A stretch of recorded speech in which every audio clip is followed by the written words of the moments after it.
to write your questions that you have. I'm going to be doing a Questions from the Congregation sermon series beginning in September. So if you have any questions about the Bible or about religion or about theology or burning question that you just think that I might have some form of an answer, write it down. Hand it in to me.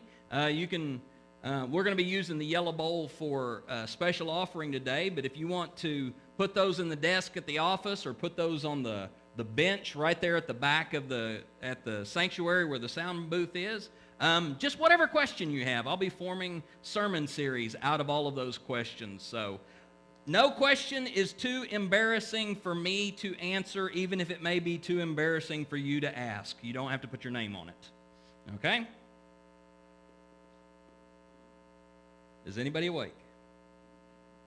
All right, well then I'll get started here. This is going to be the end of the Esther sermon series. We've gone through the entire story of Esther's rise to become queen, the story of Haman's plot to eradicate the Jews, of Mordecai's challenging of Esther to step up into the role as somebody who can do something for the Jews. And then last week we examined how Esther and Mordecai come up with a plan to defend the Jews against Haman's plot that is unfolded. In chapter 9, we also encounter the inauguration of a celebration. It's a festival for the Jewish people there in Persia, and that festival that's outlined here in Esther chapter 9 is still observed today. It's the festival of Purim, and it's basically the 4th of July in the Jewish tradition, and it's a raucous celebration of life and the opportunities that have been given, and you can read about what happened to them in chapter 9, but I want to go right to chapter 10.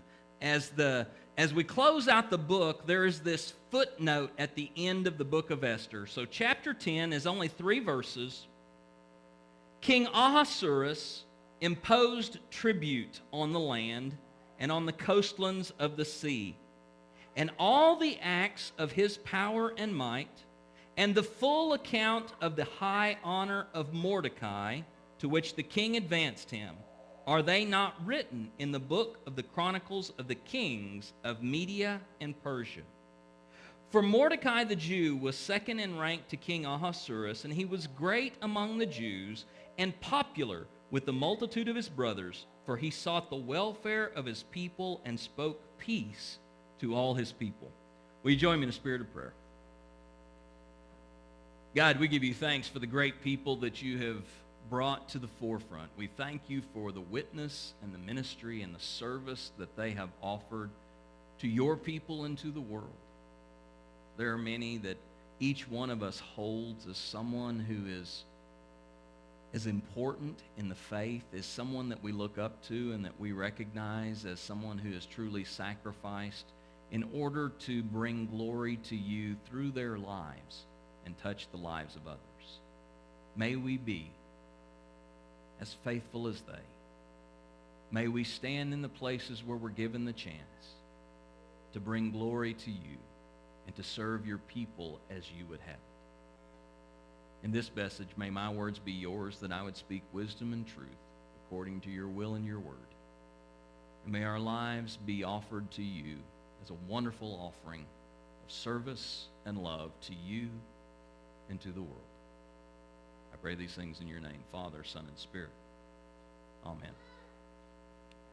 So really this footnote at the end of the book of Esther, it kind of tells us 2 things. The first one is this. King Ahasuerus imposes a tax on the land. And we don't know why this footnote is here. We don't know why the author included this message about King Ahasuerus sending a tax across the land. Given the context, given the connection that we have to what transpired in chapter 9, one possible answer is this. When King Ahasuerus allowed for the Jews to go into a few days of festival, where basically they could have a few days off, he sent a tax out to recover all the days that didn't get done with work.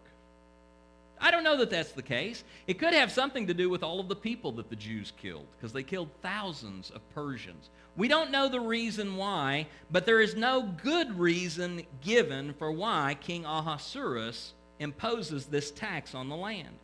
The second thing that we are told is how great Mordecai was. When we get to the end of the book of Esther, we are told about the greatness of Mordecai, that he's the second in the kingdom, that his deeds are actually recorded in the history of the Persian people. We are told that he was recognized in his authority among all of the people, and that the Jews really did appreciate him because he did well for the Jews. When we read to the end of the book of Esther and we read those last two verses, there's an important question that I think we need to ask. There's an important question that should pop into our head. And it is, who is this book about? Think about that. Because when we go through the book of Esther, it's only 10 chapters. It's a short book, relatively short story. When we go through the book, names are very important in this book. In 10 chapters, there are 40 people who are called by name. Now, you may not have noticed that as you were reading through it, because I know every one of you went and you stayed up with the sermons and you read before every week. So you didn't see all of the names throughout the entire book. But names seem to be important. For example, Haman. Haman, who was the enemy, Haman, who was the villain of the story, is named 45 times in the book of Esther. But not only is Haman named over and over and over, we also know the name of his wife, Zeresh. She's mentioned at least 2 or 3 times. We also know the name of all 10 of Haman's sons who were executed by the Jews. King Ahasuerus, who is named 28 times in the book. I mean, you would think the king would be mentioned more than the villain of the story, but he wasn't. King Ahasuerus is named 28 times, but we also know Queen Vashti, don't we? She is named quite a few times in the very beginning of the story. But we also know the name of like 8 of King Ahasuerus' different governors and magistrates who were underneath him. We know the name of like, I think it was 14 eunuchs and servants in the house of the king by name. 40 different people are named in the book of Esther. Esther herself, whose real name is Hadassah. Okay, we're going to have to start over, so starting next week. Okay. Hadassah, whose name is changed to Esther, she is named Esther 55 times in this book. But Mordecai is named 56 times. And not only is he named 56 times, he appears before Esther in the story, and he is given a footnote of importance at the end of the story. Who is this book about? Esther is a messenger. Esther is somebody whose primary function within the story of this book is to go to the king and tell the king what is transpiring from her point of view. She is very courageous. She is bold in what she does because she knows that her life is at risk if she does not please the king in her presence. But her job is the messenger. The primary actor in this story is Mordecai. Because who informs Esther about the plot against King Ahasuerus? It's Mordecai. Who fills Esther in on what's taking place for the Jews? Mordecai. Who is it that comes up with the plan? You need to go tell the king what is going to take place. Mordecai. Who is it that says, Esther, you have been called for just a time as this? Mordecai. Mordecai is the primary driving actor in this story. The names matter in this book. Think about this for just a minute. Esther's name was changed to protect her. Esther's name was transformed from a pure Jewish name into something that was pleasing or more palatable by the Persians, so she could have her identity as a Jew protected, so that she might be looked with more favor upon than if she had kept her Jewish name. Names are important in this book, but whose book is it? Because the one name that really defines everything in this book does not appear one time. God is never named in the book of Esther. Not once. God is not mentioned by name, and that has been a point of disagreement throughout the history of putting the Bible together. There have been different times throughout the history of Christianity in the church when the Bible was brought up for discussion, and there have been voices that said the book of Esther should not be included in the Bible because God is not mentioned. God is not mentioned by name. God is not mentioned in association. For example, another word that we never see in the book of Esther is prayer. No one says anything about prayer in the book of Esther. We do hear about fasting, and by our tradition we associate fasting with prayer, but in fact when Esther calls the people to prayer, or when she calls them to fasting, she doesn't say fast to God, she says fast for me. There's no mention of bringing our people's attention to God. Also, as the Jewish people, part of their identity is locked into the understanding that God has done mighty deeds in their past, that God has done great things in the name of the people who are the Jews. And yet not once are any of God's great and mighty deeds ever mentioned in the book of Esther. Not once do we hear about what God has accomplished in the past, whether that be in Abraham or Isaac or Jacob or through Moses or through David. We hear of no one who had a personal relationship with God mentioned in the book of Esther. In fact, the one point where we most likely assume that God's name is going to pop in there, it's absent. Mordecai is speaking to the servant who is going to go to Esther, and he says to the servant, you go and you tell Esther this, that relief and deliverance will come for the Jews from somewhere else. We would anticipate that if somebody was thinking about God, they would have said, relief and deliverance will come from God for the Jews. But Mordecai says relief and deliverance will come from somewhere else. We have no mention of the prophets who declared the word of God before the people were taken into exile. We have no mention of the prophets who spoke to them while they were in exile. We have no mention of the promise that God would bring them home from their exile. There is no mention of God's name in this entire book. But just because the name of God is absent does not mean that God was absent.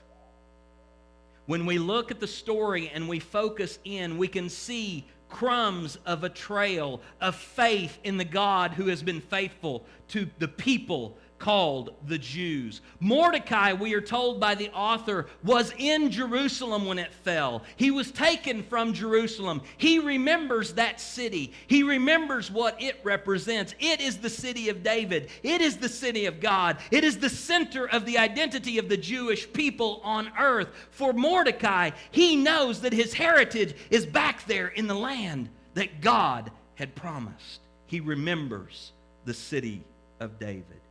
Mordecai's faith is that deliverance will come. How on earth could deliverance come against the Persians? The Persians were one of the mightiest armies on the face of the earth at that time. Bruce was asking me a couple of weeks ago, does this happen before or after the movie Sparta, the 300? You need to keep in mind that Persia went against the Greeks and fought them and did pretty well in many cases. One of the mightiest kingdoms in the history of human kingdoms. But Mordecai says relief and deliverance will come. It will come. Just like it came in the past, it will come. He is speaking from faith. Fasting that we see here in the book of Esther is reminiscent of the fasting that we see throughout the life of the Jews. It is something that they do in a time of stress. It is something that they do in a time of national tragedy. It is something that they do in a time of personal tragedy. It is something that they do in order to prepare themselves for a big thing that God is going to do. Esther calls the people to this fast. Even though she does not invoke the name of God, she calls people to do that which they have done every time God was going to act. When Esther talks to the king about their circumstance, she comes to him in humility and she says, you know, if we were sold into slavery, we could live with that. Because as a Jew, she has been raised from childhood to hear the story and to hear the remembrance that once they were wandering slaves. People who were in a foreign land under an oppressive power, and yet God brought them up out of deliverance through Moses, through the Red Sea. God brought them out of their slavery. Esther's looking at it and says, you know what? If we had to go back to that, I think we could live with it. So the humility of that future of being a slave harkens back to the remembrance that they have been slaves. There's this sense of justice for the people of God. Mordecai is driving Esther saying, you have to do this. You have to accomplish this because God has always done this. God has delivered these people time and time again. He brought them through the Red Sea. He brought them into the land of promise. He brought them through the time of the Philistines. And even when they failed, God brought up a judge who brought them victory to bring them justice. We see them striving for this sense of justice that God typically brings. And finally, the festival of Purim, the festival that they celebrate for Esther's work in bringing them relief, today is still celebrated. Yet when it's celebrated for the traditional Jews, they look back at that time and they say, God was at work in that. Just because the name of God is absent from this book does not mean that God was absent. And that is a word of hope for us because there are times when we experience an absence of God. There are times when we don't feel God's presence. There are times when it feels that God is so far away from us and that we have been abandoned that we don't even know how to make it back. But just because the name is not there, it doesn't mean God isn't there. We come into those times through many different means. Maybe we failed at something. I don't know about y'all, but I fail at stuff all the time. I fail. And when I fail, it doesn't matter what anybody says to me. It doesn't matter how many people come up to me and say, you know, you're really good at that. This was just a fluke, or this was just a simple mistake. Doesn't matter how many people come along and they affirm me and they say, you know what, just try again because you'll do better the next time. It doesn't matter how many times people say good things to me, I can't hear them. Because in my failure, I am a failure. In my failure, I don't hear what good other people see in me. And in our failure, we don't hear the good God who speaks good into our life. Or maybe we are in a sin. Maybe we're doing something and we know God is not pleased with it, and we know that God doesn't have any part in it, but it's something that we choose to continue to do. I can promise you it is not God who has abandoned us. It is us who are closing ourselves off to God. Because we know if we let God close, what's God going to say? I don't like that. But we want to continue with it. We want to continue pursuing that. And so we close ourselves off to God. Maybe our circumstances are just so overwhelming. Maybe we are in fear. Maybe we are in sorrow. Maybe we are just so broken up in our doubts that we can't perceive God, because it is so overwhelming and it is pressing in on us so tightly. But we also know that throughout the history of Christianity, that there have been people of faith who have spoken up and they have said, you know what? There are just times when we cannot sense God because God wants to test us. God seems to kind of put us in a place where we can't perceive that presence of God, so that we can be tried, so that we can find out just how much faith we have. Whether it is through failure or sin or circumstance or even God wanting to test us and try our faith, because we don't sense God, it does not mean that God's love has failed. God's love is still present. God's love still surrounds us. God's love is never going to be cut off from us, ever, in any way. That's His own word. Nothing can separate us from the love of God. But when we experience those times, when we feel like we are cut off, those are the times when it's up to us to figure out how deep our love for God is. Do you love God?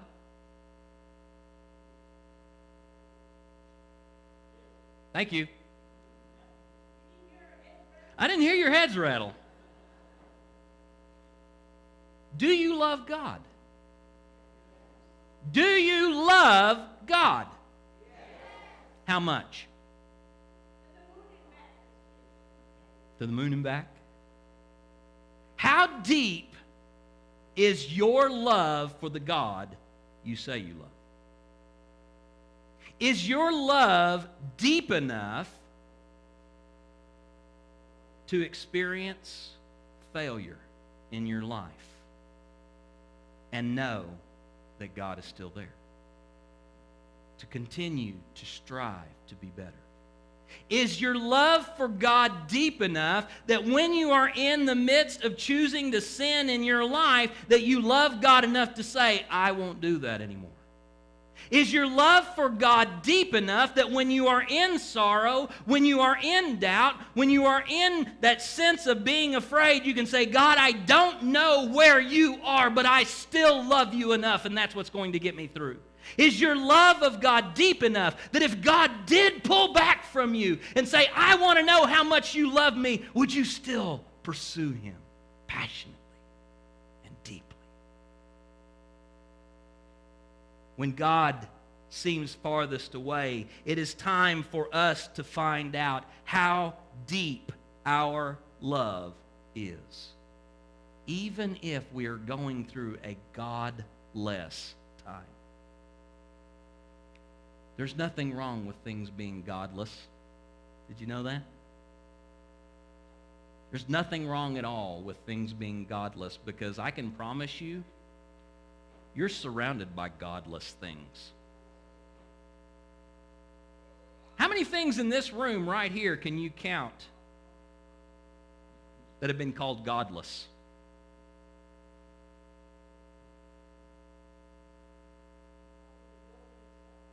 The building? Yeah. Lights, fans, air conditioners. A lot of things material. In fact, at one point, there was a whole line of Christian theology that says anything that is of substance, that's not God. Projectors,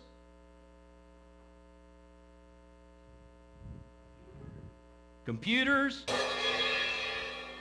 drums, guitars, cell phones. At one point, the piano was a godless invention that had no place in the church. Think about all of the godless things that are around us that we believe are a means to experiencing God. How many of you have a picture of Jesus in your house?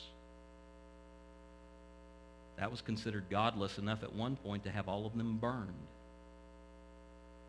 How many things do we surround ourselves with that at some point a person of good faith says that is godless? And yet now we hold that there are so many things that have been called godless at some point that we depend upon for our glorifying of God. I may also remind you, brothers and sisters, of the Gentile persuasion that we were once declared godless.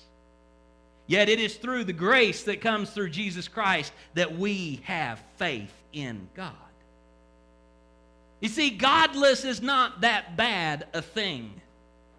The book of Esther does not name God, but God is throughout that entire book, working behind the scenes, striving to bring to the Jewish people what they need, bringing up those who needed to be raised up to represent the will of God among the nations. Though we see God not in name, we definitely see those acts behind the scenes making something happen.